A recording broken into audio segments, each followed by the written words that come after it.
قرآن اللہ کی کتاب ہے اور اس سے بڑھ کر روئے زمین پر کوئی کتاب نہیں، کوئی کتاب نہیں۔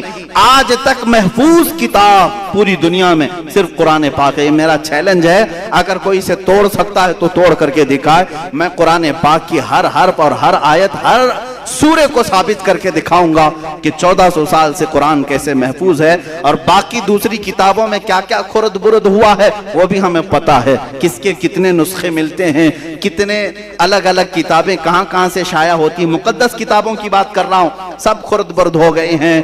کبھی پنڈتوں نے بدل دیا، کبھی پادریوں نے بدل دیا، کبھی یہودیوں کے حکیموں نے بدل دیا۔ جیسے جیسے موقع آتا رہا وہ اپنی مقدس کتابوں کو بدلتے رہے۔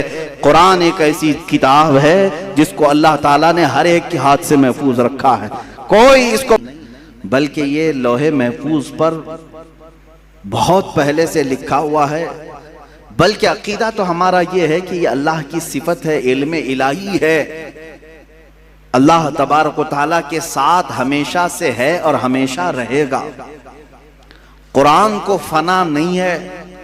قرآن آپ کس کو سمجھتے ہیں؟ یہ جو ورق میں جو لکھا ہوا ہے اس کو مصحف کہتے ہیں، مصحف۔ قرآن جو در حقیقت ہے وہ اللہ کا علم ہے، وہ ہمیں نظر بھی نہیں آئے گا۔ وہ جو علم الہی کو الفاظ میں جامہ پہنایا گیا اور اس کو ورق پر لکھا گیا تو ہم نے اس کو اٹھایا ہے، جو چھو سکتے ہیں ہم، اس کو مصحف کہتے ہیں۔ اصل قرآن تک تو کسی کا ہاتھ پہنچ ہی نہیں سکے گا، مٹانے کی بات تو چھوڑیں، وہ علم الہی ہے، اللہ رب العزت کا علم ہے۔ قرآن عظیم کو اللہ تبارک و تعالیٰ نے نازل فرمایا اس رسول پاک کے قلب اطہر پر جو کائنات کے سب سے اعلیٰ افضل رسول ہیں، افضل انسان ہیں، اشرف الرسل ہیں، میرے رب ذوالجلال کے سب سے پیارے حبیب ہیں۔ اور قرآن نے خود کہا ہے نزل بہ الروح الامین علی قلبک لتکون من المنذرین، یہ روح الامین کے ذریعے سے اتارا گیا ہے، جبرائیل امین کے ذریعے سے۔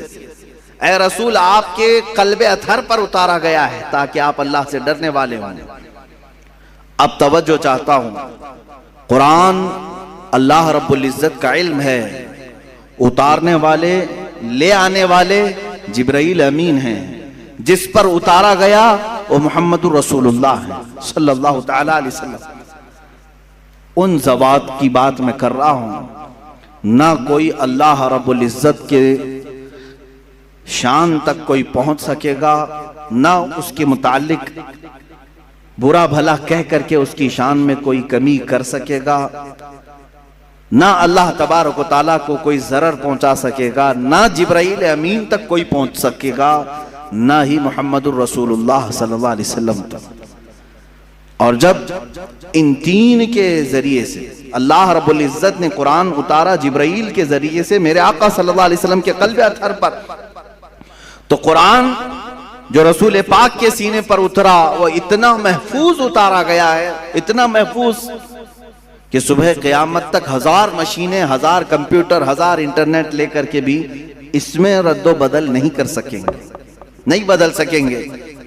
آپ سوال کر رہے ہوں گے کیا اس میں بڑی بات ہے؟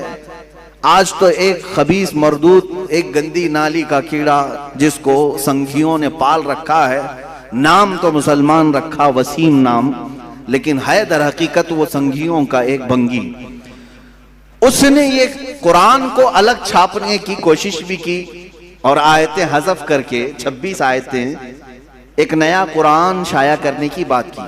پہنچا کیا تمہارے پاس قرآن؟ کسی کے پاس آیا ہے قرآن؟ اس کے گھر والے بھی نہیں پڑھ سکے ہوں گے، اس کو شاید ہو سکتا ہے پوری انٹرنیٹ کی دنیا مدد کرے، ایپلیکیشن بنانے والی آئی ٹی ٹیم بھی مدد کر کے دے دے۔ میرا چیلنج ہے اس کی موت تک بھی یہ اس کا بنایا ہوا ایپلیکیشن چل نہیں سکے گا۔ یہ کیا سمجھتا ہے کہ پہلی مرتبہ یہ بہت بڑی ڈینگ مار لیا، بہت بڑا اس نے تیر مار لیا؟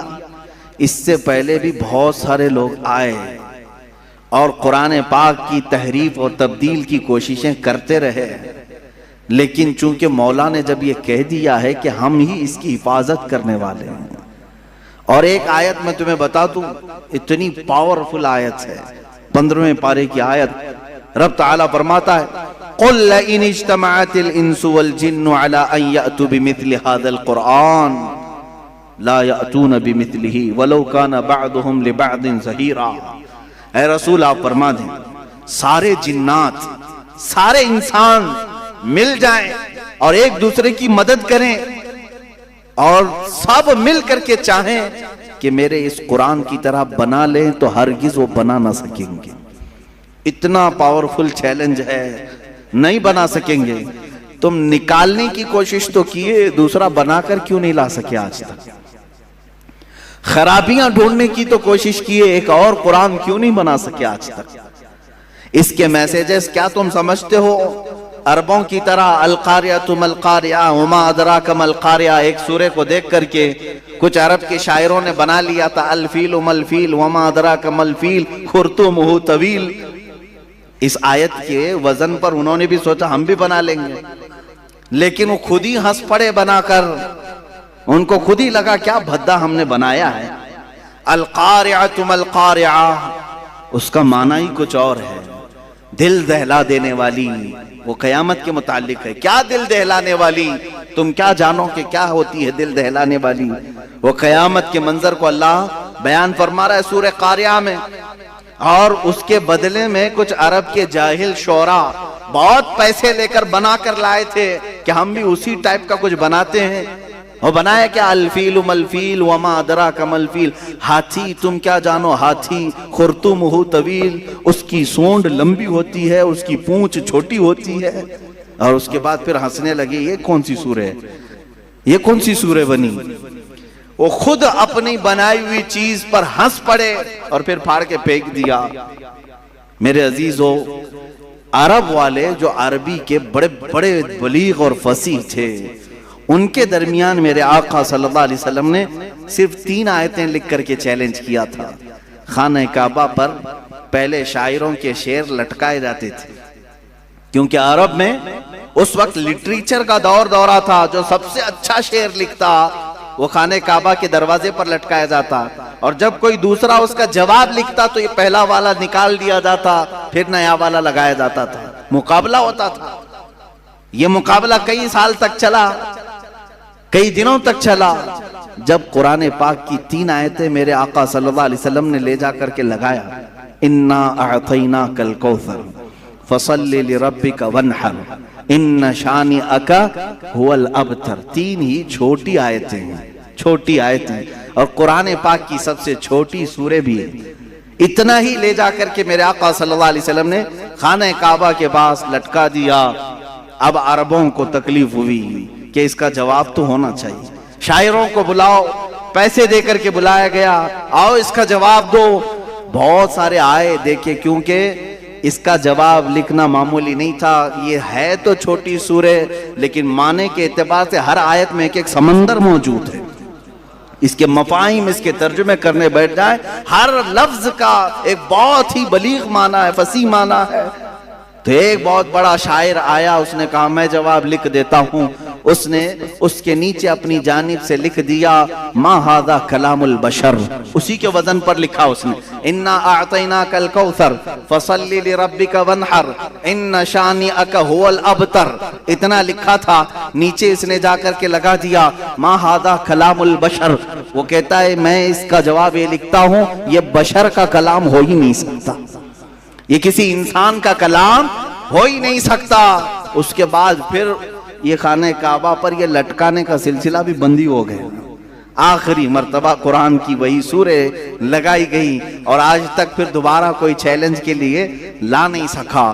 عزیزان گرامی، میں تم سے یہ کہنا چاہتا ہوں کہ تمہارے ہاتھوں میں جو قرآن مقدس ہے اس کو معمولی نہ سمجھو۔ یہ اللہ رب العزت کی سب سے اخیر میں آنے والی کتاب، سب سے عظیم اسباق لی ہوئی کتاب، جس کے اندر اللہ نے زمانے ماضی کے قصص بھی بیان کیے، احکام شرعیہ بھی بیان کیے، آنے والے حالات بھی بیان کیے، تمہاری زندگیوں کی کامیابیوں کے راز بھی بیان کیے، لوگوں کے تباہ ہونے کے اسباب بھی بیان کیے، لوگوں کے معاشی حالات کیسے صحیح ہوں اس کے طریقے بھی بیان کیے، تمہارے اخلاق کیسے درست ہوں یہ تمام نکات بھی بیان کیے۔ یہ قرآن پاک ذخیرہ ہے علوم کا۔ میں نے اس سے قبل شاید 1 سال پہلے قرآن مقدس کے متعلق تقریباً بہت ساری چیزیں گھیر کر کئی علوم کو بیان کیا تھا کہ سائنس کی کتنی فیکلٹیز اس کے اندر سے نکلتی ہیں۔ ایمبریالوجی کو قرآن پاک سے بتایا گیا ہے، بچہ پیدا ہونے کے جو یعنی مراحل ہوتے ہیں 9 مہینے، آج جا کر ڈاکٹروں نے جو بتایا ہے، پہلے نطفہ ہوتا ہے، پھر علقہ ہوتا ہے، پھر مضغہ ہوتا ہے، یہ کس طرح سے بنتا ہے، پروسیس کیا ہے، قرآن پاک نے ایمبریالوجی کا پورا وہ پورے تھیسس اس میں بیان کر دیے تفصیل کے ساتھ۔ علم نباتات، علم جمادات، علم فلکیات، علم ارضیات، علم نجوم، تمام چیزوں کو قرآن نے گھیرا ہے۔ ہر علم کا کوئی نہ کوئی حصہ اس میں تمہیں ملے گا۔ اور رہی بات میتھمیٹکس کی، اللہ اکبر، پورے قرآن کی آیتیں میتھ سے ایسی جوڑی گئی ہیں الگ الگ انداز سے، جس نے قرآن کو دیکھا ہے اس نے ویسی تشریح بھی کی ہے۔ جانتے ہیں آپ، یہ 1400 سالوں سے قرآن دنیا کی سب سے زیادہ پڑھی جانے والی کتاب، یا میرا تجزیہ نہیں ہے، انٹرنیٹ پر موجود بڑے بڑے ماہرین جو دنیا کا سروے کرتے ہیں انہوں نے یہ نکال کر کے بیان کیا ہے کہ سب سے زیادہ آج دنیا میں جو کتاب پڑھی جاتی ہے وہ صرف قرآن پاک ہے۔ اور قرآن کا لفظی معنی بھی یہی ہوتا ہے جس کو کثرت سے پڑھا جاتا ہو، کثرت سے پڑھا جاتا ہو۔ یہاں آپ مجھے بتاؤ، جتنے بھی مسلمان ہیں، ہو سکتا ہے ان میں سے کسی نے قرآن ختم نہ کیا ہو، حالات ایسے آ گئے ہوں، لیکن کچھ بھی ہو، بغیر قرآن کے میں سمجھتا ہوں کوئی مسلمان ہی نہیں رہتا۔ قرآن پاک میں کلمہ طیبہ بھی ہے، لا الہ الا اللہ محمد الرسول اللہ، اگر وہ اتنا بھی پڑھتا ہے تو گویا کہ قرآن کی 2 آیتیں اسے معلوم ہیں۔ اگر وہ نماز پڑھتا ہے، سورہ فاتحہ آتی ہے، اس کا مطلب ہے وہ قرآن پڑھتا ہے۔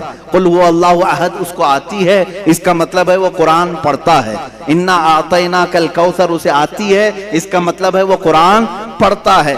اتنا قرآن پڑھنے والے تم کروڑوں مسلمانوں کو دیکھو، کروڑوں مسلمان ہیں۔ ان کے علاوہ کچھ وہ مسلمان ہیں الحمدللہ جن کو اللہ تعالیٰ نے یہ توفیق بخشی ہے، کوئی 3 دن میں ایک ختم قرآن کرتا ہے، کوئی ہفتے میں ختم قرآن کرتا ہے، کوئی مہینے میں ختم قرآن کرتا ہے، کوئی سال میں ختم قرآن کرتا ہے، کئی تو ایسے ہیں جو دن میں ختم قرآن کرتے ہیں۔ اور اللہ تعالیٰ نے ایسے چند اشخاص کو بھی پیدا کیا۔ صرف امام اعظم ابو حنیفہ رضی اللہ تعالیٰ عنہ رمضان المبارک میں 61 ختم قرآن کیا کرتے تھے، دن میں 1، رات میں 1، اور پورے رمضان کی تراویح میں 1۔ اس طرح سے تقریباً 61 قرآن آپ کے ختم ہوتے تھے۔ یہاں تک کہ روایات میں بتایا گیا ہے جہاں امام اعظم ابو حنیفہ آرام فرما رہے ہیں، جہاں آپ کی قبر ہے آج بغداد میں، اس جگہ پر آپ نے 4000 ختم قرآن کیے ہیں۔ قرآن کو سب سے زیادہ پڑھا جاتا ہے دنیا میں، سب سے زیادہ پڑھا جاتا ہے۔ میں آپ کو ابھی ماضی قریب کا ایک واقعہ بتا دوں۔ قرآن پاک میں محو ہونے والے، مشغول ہونے والے ایسے بزرگ ہیں۔ بہرحال میں کٹ کرتا ہوں اس واقعے کو، پھر کبھی مجھے کچھ زیادہ طویل گفتگو کرنی ہے کیونکہ دلائل کی روشنی میں۔ میں آج عرض یہ کرتا ہوں کہ اللہ تعالیٰ نے اس کو یاد کرنے کے لیے بھی آسان بنایا، صرف پڑھنے کے لیے نہیں، یاد کرنے کے لیے بھی آسان بنایا۔ ہم نے وہ بچے بھی دیکھے ہیں جن کو 2 اور 2 کیا ہوتا ہے یہ نہیں معلوم، لیکن پورا قرآن یاد رہتا ہے، حافظ قرآن ہے۔ حافظ قرآن ہونے کے لیے کسی سید زادے کا ہونا ضروری نہیں، پٹھان کے بیٹے کا ہونا ضروری نہیں، شیخ کے بیٹے کا ہونا ضروری نہیں، وہ ایک کسان کا بیٹا بھی چاہے تو قرآن حفظ کر سکتا ہے۔ قرآن پاک کا وہ حافظ ہوتا ہے، اور یہ اللہ کی عطا ہے۔ میرے عزیزو، قرآن کا یہ معجزہ تو دیکھیں، اپنے تو اپنے غیروں کے سینے میں بھی اترتا ہے۔ کئی پنڈتوں کے بچے بھی قرآن پڑھے ہوئے ہیں، وہ اگرچہ دسیسہ کاری کے لیے، اختلافات پیدا کرنے کے لیے یا عیب ڈھونڈنے کے لیے، لیکن یاد کر لے جاتے ہیں قرآن کو۔ اپنی کتاب یاد نہیں کر پاتے لیکن قرآن یاد ہوتا ہے۔ قرآن یاد ہوتا ہے، کہاں سے یاد کریں گے؟ 10 12 کتابیں ایسی ہیں کہ ان کے سب نسخے الگ ہیں، یہاں کے بازار میں الگ ملتی، وہاں کے بازار میں الگ ملتی ہے، کون سی یاد کریں گے؟ ادھر کی یاد کریں ادھر کی یاد کریں، لیکن قرآن کا ایک معجزہ ہے، امریکہ میں بھی اٹھاؤ تو وہی قرآن ملے گا، ہندوستان میں اٹھاؤ وہی قرآن ملے گا، سعودی میں اٹھاؤ وہی قرآن ملے گا، پاکستان میں اٹھاؤ وہی قرآن ملے گا جو الحمدللہ سے شروع ہوتا ہے اور والناس پہ ختم ہوتا ہے۔ الحمدللہ یہ قرآن پاک کا معجزہ ہے، ترتیب کے ساتھ آج تک محفوظ ہے۔ میرے عزیزو، اس کی حفاظت کرنے پر اللہ تعالیٰ نے جن لوگوں کو مقرر کیا وہ ایسے ایسے علماء، مفسرین، محدثین ہیں۔ اللہ کئی مفسرین ایسے ہیں جو اس کی تفسیر کیے، کچھ تفسیریں ایسی ہیں جو صرف اور صرف اس کے نحوی معنی کو بیان کیے، کچھ لوگوں نے تفسیر لکھی جو اس کے صرفی معنی کو بیان کیے۔ گاڑا ہو رہا ہوگا، بس سنتے چلو۔ کچھ مفسرین ایسے ہیں جو اس میں سے واقعات جتنے ان کی تفسیر کیا، کچھ مفسرین ایسے ہیں جو ان میں آیات احکام کے ہیں، حلال حرام، کیا کیا جائز ناجائز، صرف ان آیات کی تفسیر کیا۔ اس طرح سے جانتے ہیں تقریباً ابھی دنیا میں 1000 سے زیادہ تفسیریں پائی جاتی ہیں، 1000 سے زیادہ تفسیریں پائی جاتی ہیں، الگ الگ انداز کی تفسیریں کی گئی ہیں۔ ہر ایک نے جس نظر سے قرآن پاک کو دیکھا اس نظر سے وہ تفسیر کرتے گئے، اور مفسرین کی تعداد بھی بے شمار۔ اتنا ہی نہیں میرے عزیزو، مفسرین، مفسر کس کو کہتے ہیں؟ جو قرآن کی خدمت پر لگا ہے، قرآن کو کھول کر لوگوں کے درمیان بیان کرتا ہے۔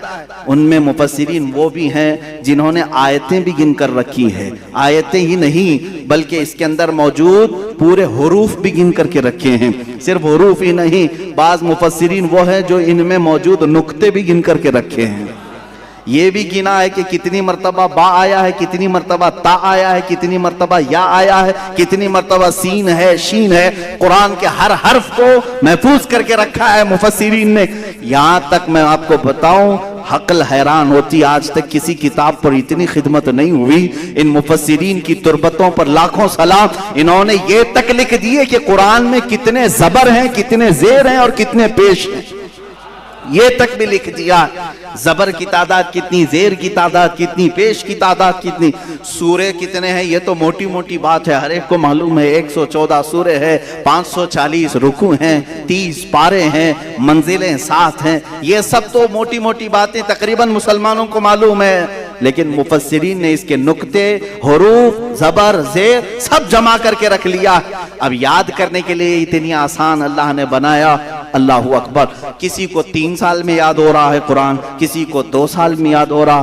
آج بھی کئی ایسے لوگ ہیں جو کبھی 7 مہینے میں قرآن یاد کرتے ہیں۔ آپ کو پتا ہے بریلی کے تاجدار امام عشق و محبت اعلیٰ حضرت فاضل بریلوی رضی اللہ تعالیٰ عنہ عالم بھی تھے، قاری بھی تھے، محدث بھی ہیں، مفسر بھی ہیں۔ لکھنے والے نے کسی نے خط لکھا، حضرت مولانا حاجی حافظ و قاری احمد رضا خان صاحب، حافظ نہیں تھے آپ، حافظ نہیں تھے۔ خط آیا، شعبان کی 29ویں تھی، آپ نے دیکھا کہ میرے نام پر حافظ بھی اس نے لکھ دیا۔ لوگ اگر میرے بارے میں گمان کرتے ہیں کہ میں حافظ ہوں تو کیوں نہ حفظ شروع کروں۔ فرماتے ہیں کہ روزانہ پھر آپ نے قرآن اٹھایا اور فجر کے بعد تلاوت شروع کرتے، ایک پارہ تلاوت کرتے بلکہ یاد کر کے رات کو تراویح میں سنا دیتے۔ جب 30ویں تراویح آئی تو اعلیٰ حضرت حافظ قرآن بھی ہو چکے تھے۔ اللہ تعالیٰ نے ان کے سینوں کو کھول رکھا تھا، کوئی 1 مہینے میں حافظ قرآن ہوتا ہے۔ اچھا اور اوپر جائیں، امام اعظم ابو حنیفہ رضی اللہ تعالیٰ عنہ کے ایک شاگرد ہیں، ان کے ایک شاگرد ہیں، 2 شاگرد مشہور ہیں، امام ابو یوسف اور ایک امام محمد بن حسن شیبانی۔ یہ چھوٹے تھے جب امام اعظم کے پاس پڑھنے کے لیے آئے تھے، داڑھی مونچھ بھی نہیں تھی۔ امام اعظم ابو حنیفہ رضی اللہ تعالیٰ عنہ چھوٹے لوگوں کو قریب رکھنے سے تھوڑا سا بچتے تھے، کہتے کہ اور پڑھ کے آؤ، جب تھوڑی جوانی آ جائے تب درسگاہ میں بیٹھنا۔ امام محمد بہت بچپن میں ہی علم کے طلبگار تھے، شوق زیادہ تھا، آئے اور کہا کہ حضور آپ کی درسگاہ میں بیٹھنا چاہتا ہوں۔